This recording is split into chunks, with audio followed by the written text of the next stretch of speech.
Hey, shalom, shalom. Just want to give all praises, glory, and honor due unto Yahweh B'Hashem Yoshai, B'Hashem Rekah HaKadosh, the belongest to the apostles and elders of Great Millstone that rule well and that do teach you and that have taught me his truth. To you I say shalom. Shalom to the hopeful elect. Kwame Ashala and Ababa Ball. So I just have some more information on hypersonic missiles or hypersonic weapons and how they change everything. This article goes into that. Pretty much the creation of hypersonic weapons or hypersonic missiles is changing the way how we view warfare. And hypersonic missiles are very, very dangerous, very deadly.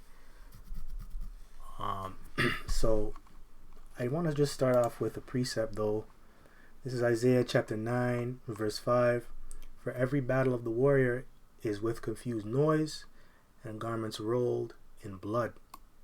Because this is how it was in the ancient world. You know, the armies, they went face to face with one another. The armies were composed with men, obviously.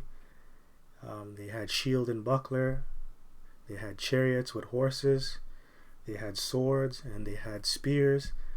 And they did war cries when they would go out to battle with their testosterone at a very high, going, ah. And, they would just duke it out. They'll fight each other, cut each other up. Blood would splatter all over the place. Limbs would be cut off. Heads would be cut off. But that's not the way we're doing things in modern biblical times. That's the ancient way of doing things. And we're seeing that warfare has actually become more advanced, and that's really through technology, right, through technology that the Lord has given these damn devils on the left hand side. Now it says, but this shall be with burning and fuel of fire, and this is going into thermonuclear destruction, ICBMs, and hypersonic missiles. So it's not, the war to end all wars is not going to happen by men being on the battlefield and cutting each other up to pieces. No, it's going to come through thermonuclear destruction, right? ICBM missiles. And this kind of backs it up. It kind of goes into that. So it says, why hypersonic weapons change everything. This is from Alex Cranier. Right, I'll post a link in the description. You can check it out yourself. This was posted March 22nd, 2022, or 2023, I mean. It says, when it comes to all matters military, I have been following a handful of analysis, among whom Croatian Admiral Davorin Domazet emerged as perhaps my favorite. He has a deep and detailed command of technical matters. Like Andrei Martyanov, he insists that ye can't prevail in modern warfare without deep knowledge of advanced mathematics and probability. More importantly, he has perhaps the clearest understanding of the broad historical context of today's clash between Russia and the Western powers. And right now, the relationship between Russia and the West, it's at an all-time low. The way how they're getting along, it's not really good. Relations between them is at an all-time low, and that's actually fueling the nuclear apocalypse. Article came out, I believe today, going into the thoughts of Dmitry Medvedev. He stated that. He said, the nuclear, we're getting real close to a nuclear apocalypse because of what's going on between Russia and Ukraine, and how the Western world is backing Ukraine by giving them weapons and giving them help to fight against Russia. Right? That is actually causing Russia to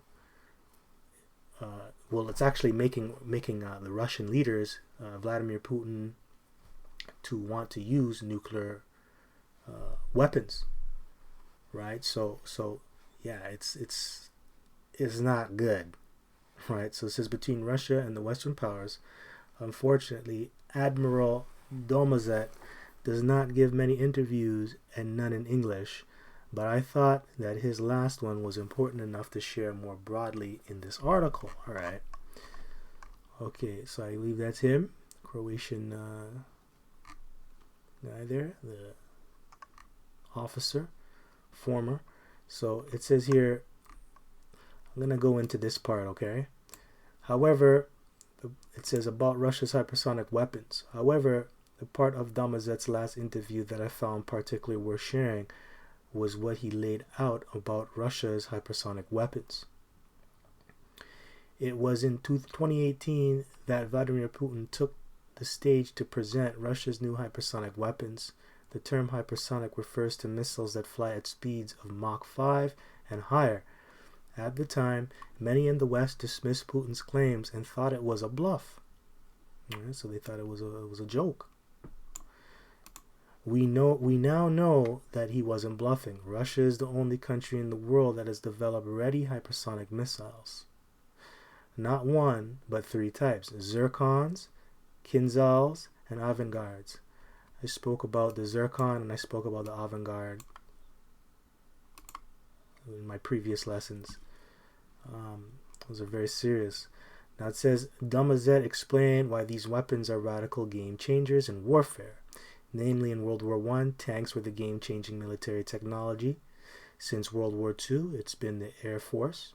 Aircraft carrier strike groups have been an irresistible force wherever they traveled, dominating the seas ever since. But hypersonic precision missiles have rendered that force obsolete overnight. The main military front in today's global conflict, according to Domazet, are the anti-ballistic ABM batteries, which the U.S. has set up on the Poland-Romania axis, and the Russians on the North Pole, Kaliningrad, Crimea, Syria axis. These are defensive systems conceived to intercept incoming nuclear missiles. Though they can easily be converted to offensive nuclear missiles, however, today's ABM systems are only effective against missiles flying at speeds up to Mach 3.5 times the speed of sound. And that makes me think of Jeremiah chapter 51. And the point will be made in verse 3. It says, Babylon judge for sins against Israel. And that's Neo-Babylon, which is America today. You're going to get judged. Because it's talking about a destroying wind. A destroying wind didn't come up against Babylon, the ancient Babylon, right? Babylon was taken down by who? The Medo-Persian Empire, the Persians, right? So anyways, it says Jeremiah chapter 51 verse 1, Thus saith the Lord Yahweh, Behold, I'll raise up against Babylon, and against them that dwell in the midst of them that rise up against me, a destroying wind. Destroying wind. That destroying wind can be found in Revelation, the 7th chapter, right? And then it moves on through chapter 8 and 9, right? But mainly in Revelation, the 7th chapter, a destroying wind. Verse 2, And I will send unto Babylon fanners that shall fan her, and shall empty her land, for in the day of trouble they shall be against her round about. Against him that bendeth, let the archer bend his bow, and against him that lifteth himself up in his brigandine. And spare ye not her young men, destroy ye utterly all her hosts. Thus the slain shall fall in the land of the Chaldeans, and they that are thrust through her streets. All right, so that brigandine is very important. That's an old English word for armor, right?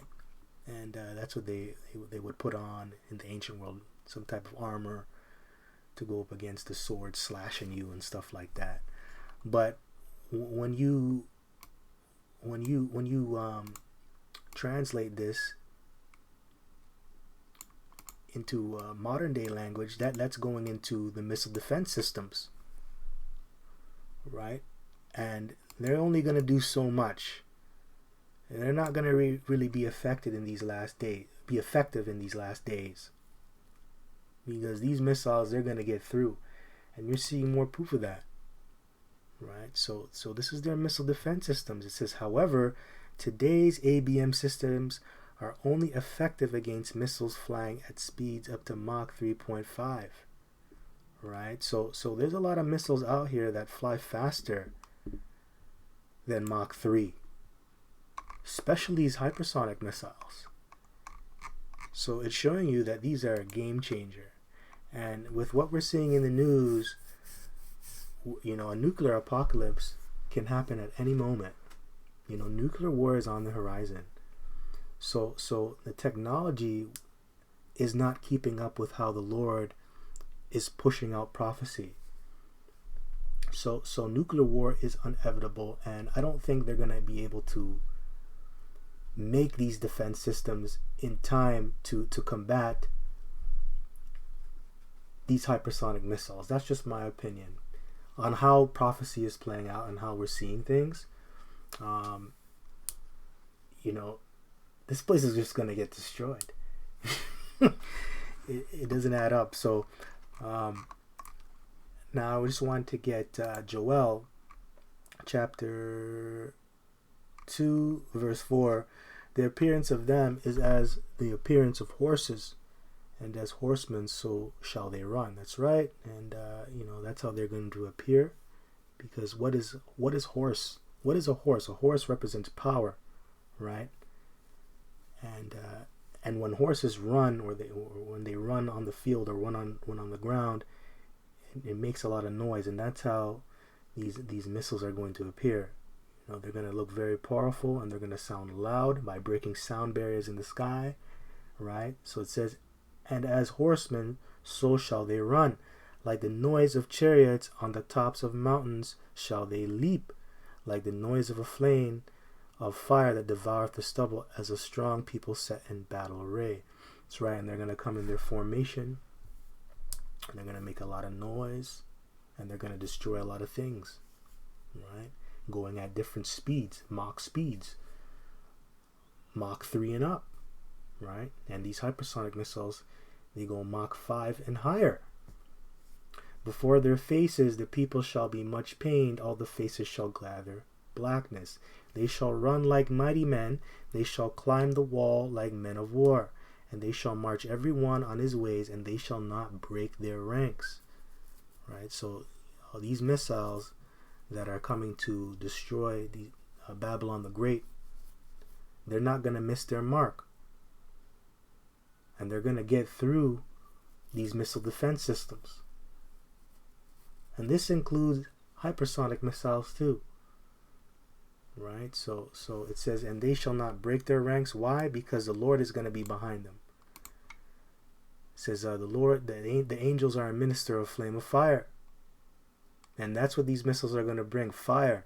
So there's going to be a spirit behind this destruction, behind these missiles destroying this place.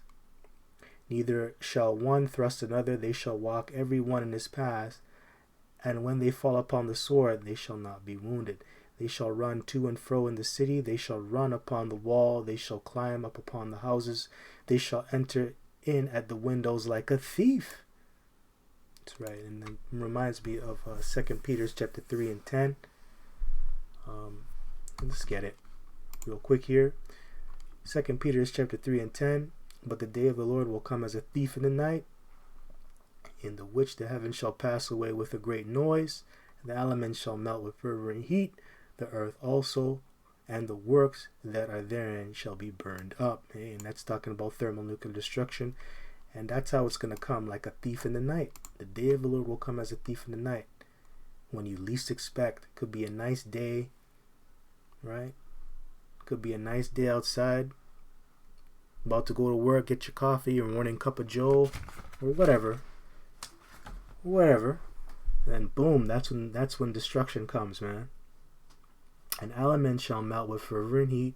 The elements represents you people, right? Because you're composed of different earthly elements that are in the periodic timetable, or the periodic chart that you see in chemistry. Those are all elements, and everything that we interact with on our day-to-day is composed of different elements. So everything that you pretty much see around you will be melted by fervent heat, which is thermonuclear fire. Right? So just more proof on that. Just something that I thought of when I read Joel 2:9 here, coming like a thief. But yeah, man, these missiles, man, they're gonna come in and they're going to invade this place, and that comes with fire. So everything will be engulfed in flames, man. All right. So let's go back here.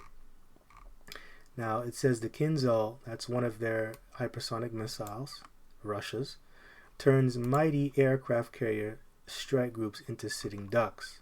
So they use this technology in the Ukraine war. They've used this already, and it's a game changer. So this goes into explaining that. So it says Russia's new Kinzhal missile flies at speeds of Mach 12 to Mach 15, and nothing in Western defense arsenals can stop its strike. During the war in Ukraine, Russia staged a stunning demonstration of its power. The first Kinzhal strike, delivered 1 month after the beginning of the hostilities in Ukraine, was perhaps the most significant.